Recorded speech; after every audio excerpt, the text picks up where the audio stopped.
لله ذي العزة والكبرياء وصلى الله على محمد خاتم الأنبياء جزا الله عنا سيدنا ونبينا ومولانا محمد رسول الله صلى الله عليه وسلم وما وآله.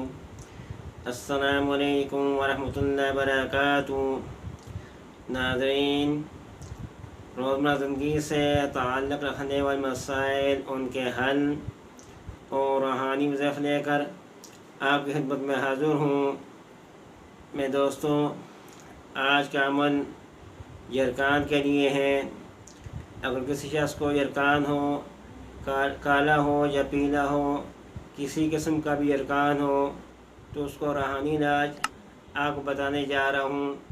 میں دوستوں، یہ عمل موکلات کا بتایا ہوا عمل ہے.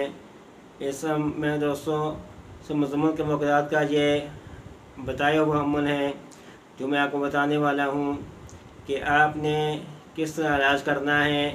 اگر کوئی یرکان کا مریض ہے تو کس طرح اس کا یرکان کا جہار کرنا ہے. میں دوستوں، جس کو یرکان ہو تو اس کے لیے عمل آپ نے جمعرات، جمعہ اور ہفتہ 3 دن آپ نے یہ عمل کرنا ہے. جمعرات، جمعہ اور ہفتہ. اس عمل کی برکت سے میں دوستوں یرکان ختم ہو جائے گا. آپ نے گھاس لے لینی ہے، بڑی گھاس ہو یا جوار ہو، کوئی بھی چیز ہو بڑی جس کو آپ کاٹ سکیں وہ لینا ہے. میں دوستوں، آپ نے چھری لینی ہے. ایک طرف سے مریض کو پکڑائیں، دوسری طرف سے آپ خود پکڑیں. وہاں پہ آپ نے یہ پڑھنا ہے، سورۃ مزمل پڑھنی ہے 1 مرتبہ. پڑھ کر پھر اس گھاس کو کاٹنا ہے، اس کی آنکھوں میں پھونک مار دینی ہے. پھر میں دوستوں، آپ نے سورۃ مزمل 2 مرتبہ پڑھنی ہے. پڑھ کر اس گھاس کو کاٹیں، اس کی آنکھوں میں پھونک مار دیں. پھر میں دوستوں 3 مرتبہ سورۃ مزمل پڑھنی ہے اور اس گھاس کو کاٹیں، اس کی آنکھوں میں پھونک مار دیں. تو دوستوں، یہ عمل آپ نے کرنا ہے.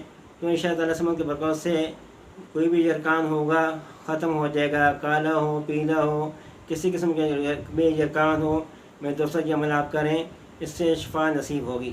میں دوستوں، یہ بہت زبردست عمل ہے یرکان کے لیے. یہ یرکان کا جہاڑ ہے، اس کو کہتے ہیں کہ یرکان کو کس طرح جھاڑا جائے، ختم کیا جائے. دوستوں، یہ بہت زبردست عمل ہے جو آپ کو بتایا ہے. اس عمل کی اجازت لینا ضروری ہے. دوستوں، اجازت کے لیے 1 منٹ میں اپنا نام لکھیں، آپ اس عمل کی اجازت ہو جائے گی. آخر میں آپ لوگوں سے ریکویسٹ ہے کہ ہمارے چینل کو سبسکرائب کریں اور بیل آئیکن کے بٹن کو دبائیں تاکہ ہر آنے والی ویڈیو آپ تک پہنچ سکے. والسلام علیکم ورحمۃ اللہ وبرکاتہ.